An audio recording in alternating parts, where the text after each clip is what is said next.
Assalamualaikum warahmatullahi ta'ala wabarakatuh. Alhamdulillahi rabbil alamin. Wal aqibatu lil muttaqin. Wa la udwana illa ala zalimin. Asyhadu an la ilaha illallah wahdahu la syarikalah.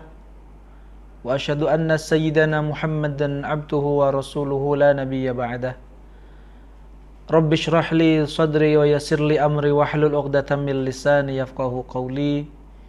Allahumma aftah alaina futuhal arifin bihikmatika wansur alaina rahmataka wa zakirna ma nasina wa 'allimna ma jahilna ya dzal jalali wal ikram. Para pemirsa yang dimuliakan Allah, alhamdulillah kita sudah melewati 10 Ramadan yang pertama. Mudah-mudahan perbuatan-perbuatan baik, amal saleh yang kita lakukan, sahur, berbuka puasa, membaca Al-Quran, bersedekah, dan kebiasaan-kebiasaan baik lainnya benar-benar dicatat sebagai amal saleh di sisi Allah Subhanahu wa Ta'ala, sehingga hadirnya puasa menjadikan kita orang-orang yang meningkatkan kualitas dan kuantitas keimanan dan ketakwaan kepada Allah Subhanahu wa Ta'ala. Para pemirsa yang mulia, manusia ini adalah makhluk istimewa yang keistimewaannya tidak dimiliki dan tidak diberikan kepada makhluk manapun.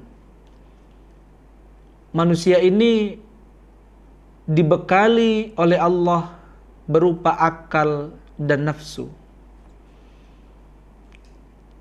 Akal adalah satu komponen di dalam diri manusia yang menjadikan manusia ini memiliki kemampuan untuk terus-menerus mengembangkan ilmu pengetahuan dan teknologi.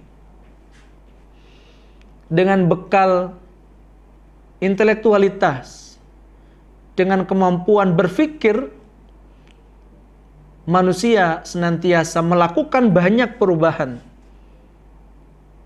Di antaranya adalah manusia menciptakan teknologi. Dengan teknologi ini, kehidupan manusia juga berkembang begitu pesat dari satu waktu ke waktu yang lain. 10 tahun yang lalu, 20 tahun yang lalu, belum banyak orang yang mengenal media sosial. Belum banyak orang yang bisa berkomunikasi dengan begitu cepat menggunakan berbagai platform WhatsApp, Instagram, dan lain-lain. Tetapi hari ini kita dihadirkan sekian banyak platform media yang dengan media ini lalu kita mampu menyerap, mendapatkan atau bahkan menyampaikan informasi yang sangat banyak di waktu yang sangat cepat. Yang hal ini tentu tidak akan dirasakan oleh manusia di 20 tahun yang lalu, di 30 tahun yang lalu.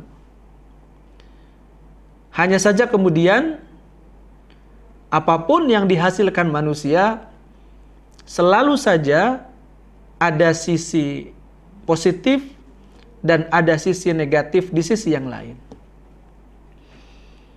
Kalau di masa lalu, ketika orang tua mendapati anaknya di rumah, ada di kamar, maka orang tua sudah boleh merasa aman kalau anaknya tidak akan ngapa-ngapain, tidak akan melakukan hal yang macam-macam. Tapi hari ini, dengan handphone, dengan smartphone yang mereka pegang, mereka ketika di rumah sekalipun, itu belum terbebas dari ancaman melakukan pelanggaran dan kemaksiatan. Oleh karena itu, teknologi di satu sisi membantu banyak manusia di dalam mengelola, memanage, dan mengorganize kehidupannya. Tapi dengan pemahaman yang salah, dengan cara penggunaan yang tidak benar, maka sesuatu yang negatif dari teknologi bisa menghancurkan kita sebagai manusia. Untungnya para ulama kita sudah memberikan kita rumus yang begitu bagus agar dengan teknologi ini kita tidak terbawa arus. Jadi kita tidak perlu anti teknologi. Tidak perlu kemudian kita tidak mau menggunakan teknologi.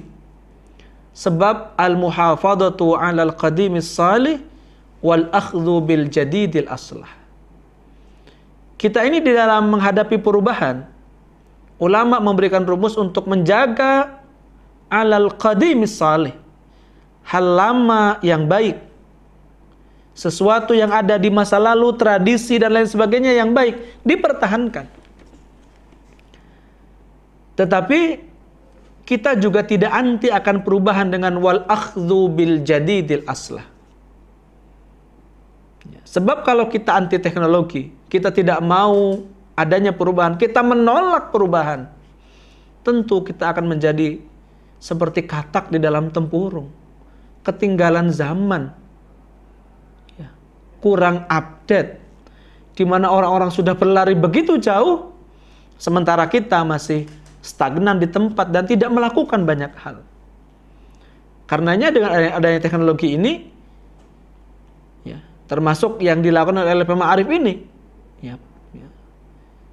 responsif, tetap menggunakan itu, tetapi teknologi ini digunakan untuk sesuatu yang memberikan kemanfaatan kepada banyak orang. Karena teknologi ini tidak hanya memberikan sisi baik, ada juga sisi buruknya, maka kewaspadaan kita di dalam melihat ini juga harus kita pahami.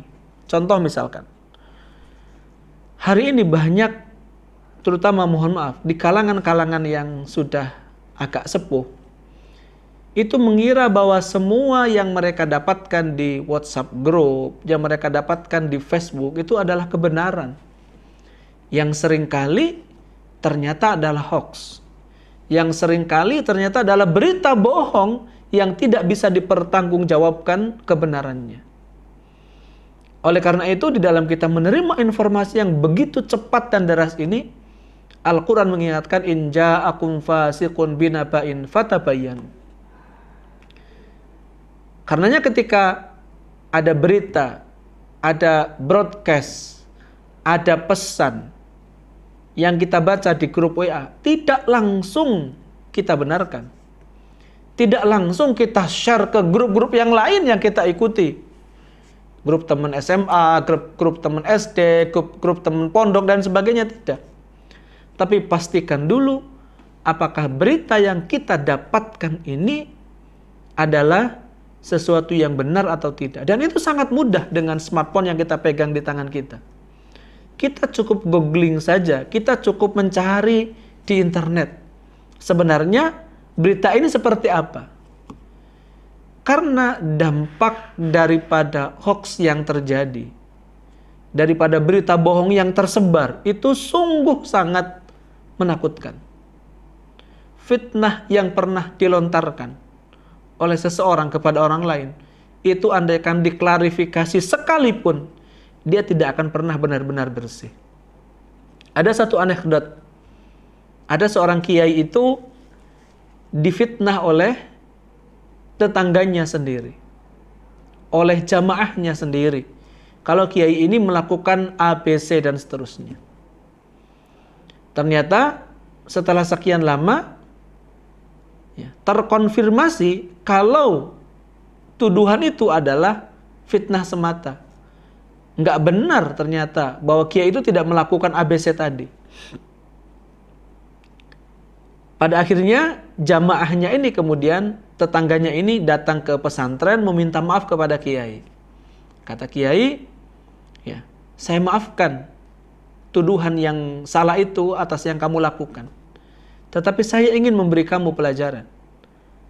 Tolong, kata Pak Kiai, bawalah kemoceng, sulak gitu ya, yang terbuat dari bulu-bulu angsa biasanya atau ayam gitu ya.